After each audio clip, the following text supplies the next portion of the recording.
Now, in addition to adjusting the spine, it's also very important that we adjust the extremities. And when we talk about the extremities, we mean the leg from the hip, knee, and ankle, as well as the foot. And we're talking about the arm from the shoulder, elbow, wrist, and down into the fingers. People often ask me, why is it important to adjust these areas? I use the example quite often of digging in dirt with a shovel. If you're digging through normal, natural dirt, you can really kind of get in there, and with the shovel, no problem. But the second that you hit a rock or maybe some cement or concrete area, once you hit that hard surface, that force that you've put in is going to be against an immovable force, and so it's going to reverberate back through and sort of feed back through the shovel into your hands.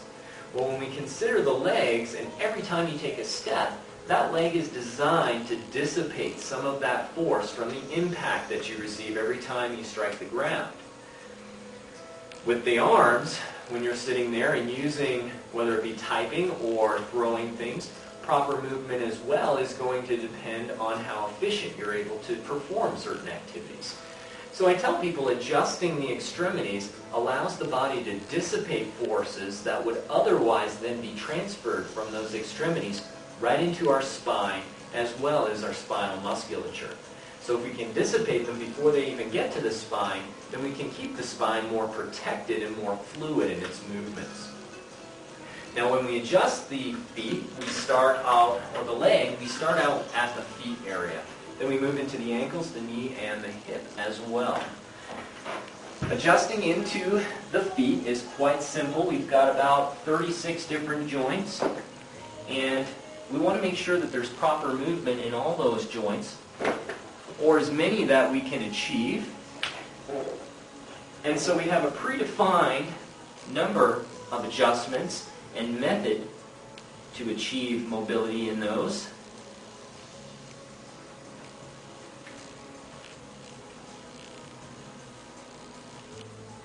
And then we move up into the knee, which actually has two joints.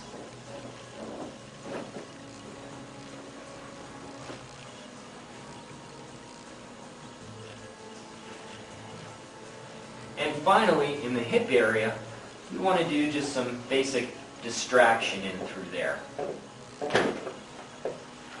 Always important that we adjust both sides.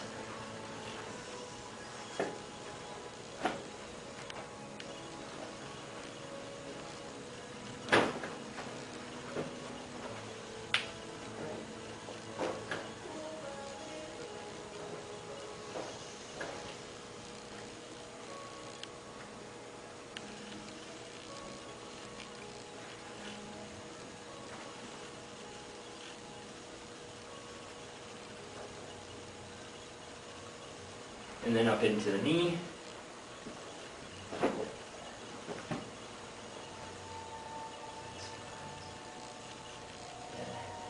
And into the hip.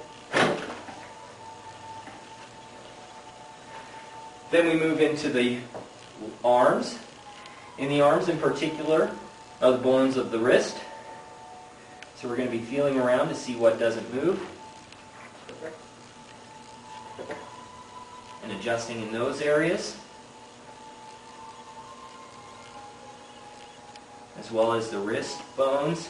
We go into the hands and specific fingers.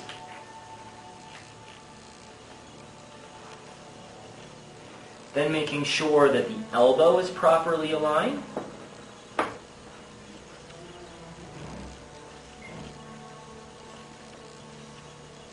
As well as the shoulder.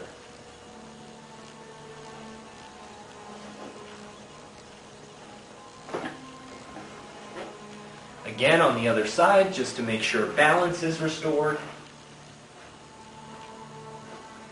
And you may be able to see this one a little bit better, what we're actually doing. Adjusting each of the wrist bones, then into the hands.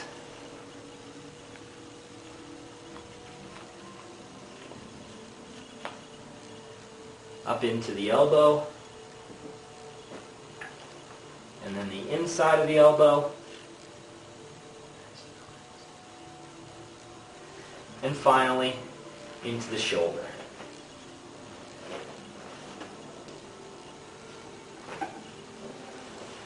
Lastly, to finish our adjustments, we're going to have Amanda flip over onto her belly. And we're going to adjust the knees from behind.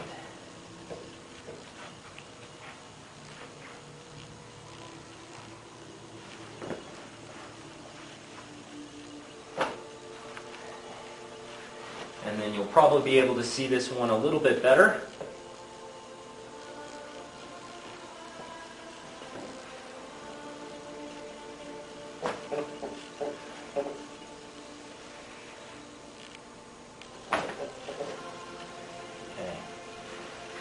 Now we have a complete adjusted protocol, not only of the spine, but then also taking into account the extremities, including the legs and the arms.